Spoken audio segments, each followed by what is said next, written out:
One day, your life will be a story. It will be told through the memories you leave behind, the impact you made on others, and the choices that shaped your journey. And the question you must ask yourself is this: will it be a story you're proud to tell? Or will it be a story of hesitation, of what-ifs, of moments you let pass you by? The truth is, you are the author of your life. Every day, with every decision, you are writing a line, a paragraph, a chapter. And one day, those chapters will add up to the book of your life. So the challenge is simple: write a chapter you'll be proud of. Pride doesn't come from playing small. Pride doesn't come from staying in the background, from silencing your voice, from living a story someone else designed for you. Pride comes from courage. It comes from knowing you took the leap, that you risked the fall, that you dared to stand for something when it would have been easier to stay quiet. The chapters that will bring you the deepest pride are the ones where you stepped out of your comfort zone and chose growth over safety. Think about the stories you admire most.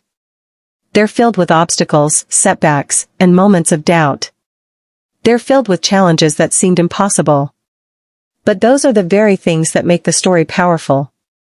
No one wants to read a book where nothing happens, where the character never struggles, never risks, never grows. We are drawn to stories of transformation. We want to see the hero rise, not because it was easy, but because it was hard. Your life is no different. The struggles you face, the battles you fight, the moments you doubt yourself, these are not signs that you're failing. They are the material of your story. They are the raw ingredients of the chapter you'll one day look back on with pride.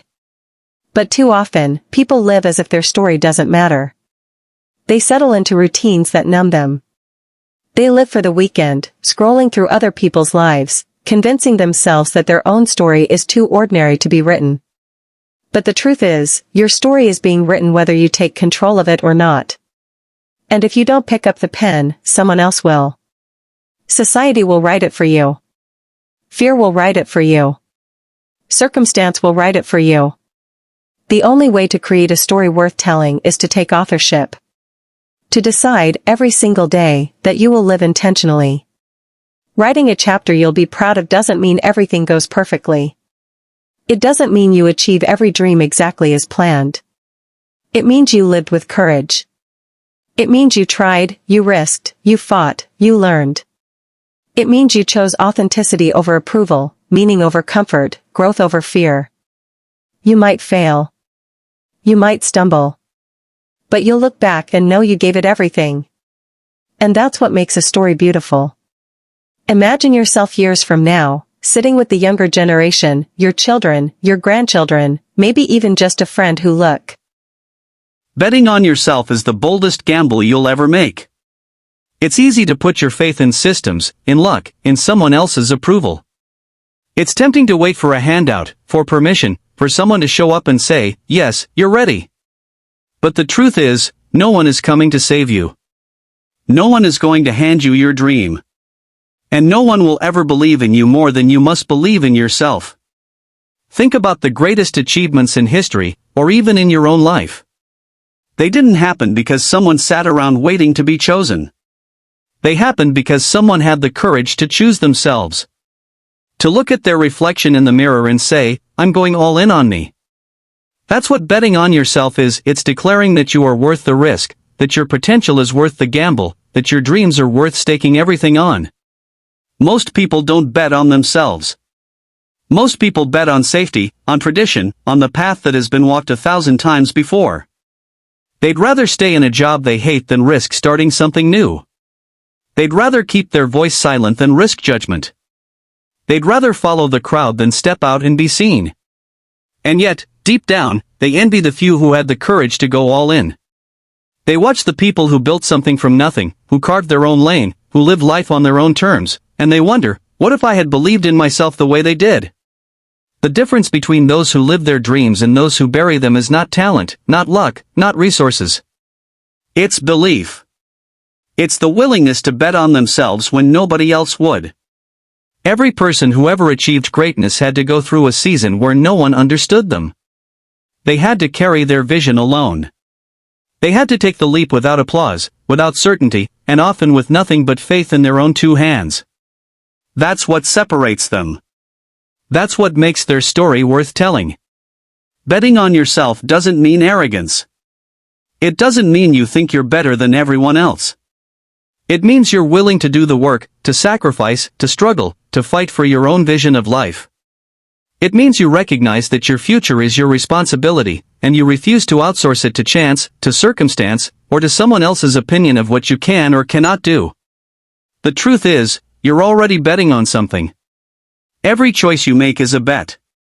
When you stay in a place that drains you, you're betting that misery is safer than risk. When you silence your dreams, you're betting that fitting in will be more fulfilling than standing out. When you follow the crowd, you're betting that blending in will somehow bring you peace. But here's the reality, the only bet that ever pays off long-term is the bet you make on yourself. Because at the end of the day, you're the one who has to live with the consequences. The odds may not always look good. You may feel unprepared, underqualified, or failure. The word alone carries so much weight. From the time we were children, we were taught to avoid it at all costs. We were graded on tests that told us mistakes were bad, punished for trying and not getting it right, embarrassed in front of others when we fell short. Society conditions us to believe that failure is the end, that it means we aren't good enough, that it disqualifies us from success. But here's the truth no one tells you, failure is not the end. Failure is the beginning. Failure is the doorway to growth, to wisdom, to greatness. The people who rise highest are not the ones who avoided failure, they are the ones who failed the most and kept moving forward anyway. To fail forward means to see failure for what it truly is, feedback. Every mistake is information. Every setback is a lesson.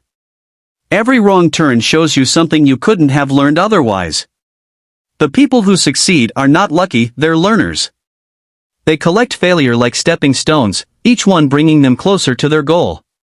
When you stop fearing failure, when you begin to embrace it as a teacher, you unlock a power that most people never discover. Think about the process of learning to walk. No child takes their first step and immediately sprints across the room. They wobble, they fall, they stumble again and again. If falling meant failure, none of us would ever learn to walk.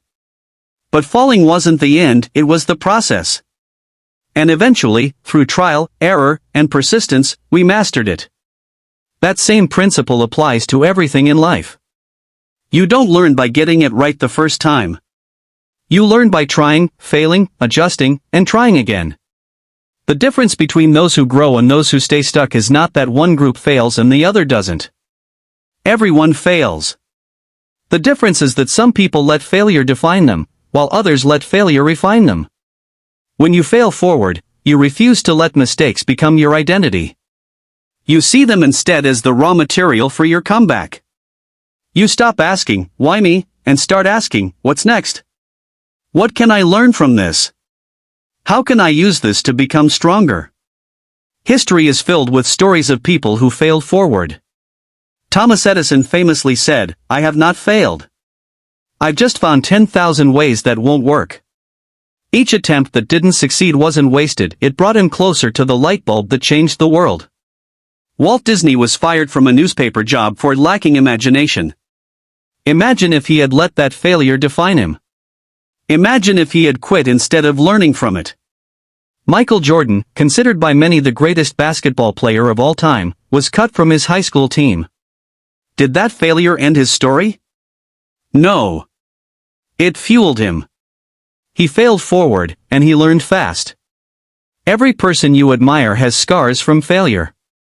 Every person who ever inspired you had to endure defeat, rejection, or loss. What makes their stories powerful is not that they never fail. Life is made up of stories. Every memory you hold close, every achievement you proudly share, every lesson that shaped you into who you are today, they're all stories. And the truth is, the best stories are never born from playing it safe. They're forged in moments of courage, in the middle of risk, when the outcome is uncertain but you take the step anyway. Think about it. When was the last time you heard someone passionately tell a story about how they stayed in their comfort zone, scrolled through their phone, or repeated the same predictable routine day after day? You don't hear stories like that because safety is forgettable. Playing small is invisible. Comfort zones create no memories. The stories that inspire us, the ones that ignite something deep inside, are always about risk. They are about the moments someone dared to take the leap, even though fear was screaming at them to stay put.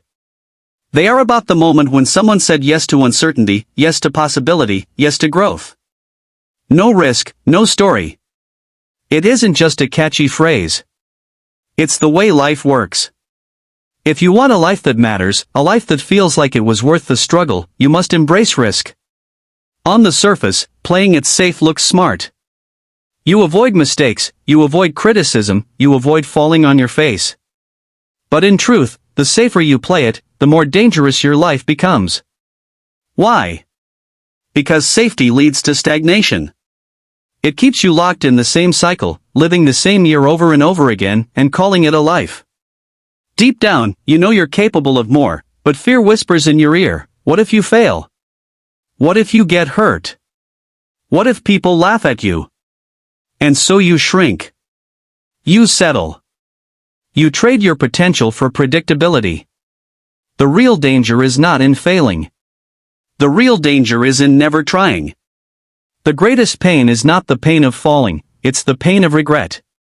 Regret is the story you never got to live. Regret is looking back and wondering what might have happened if you had just been brave enough to take the risk. Safety feels comfortable now, but it costs you everything later.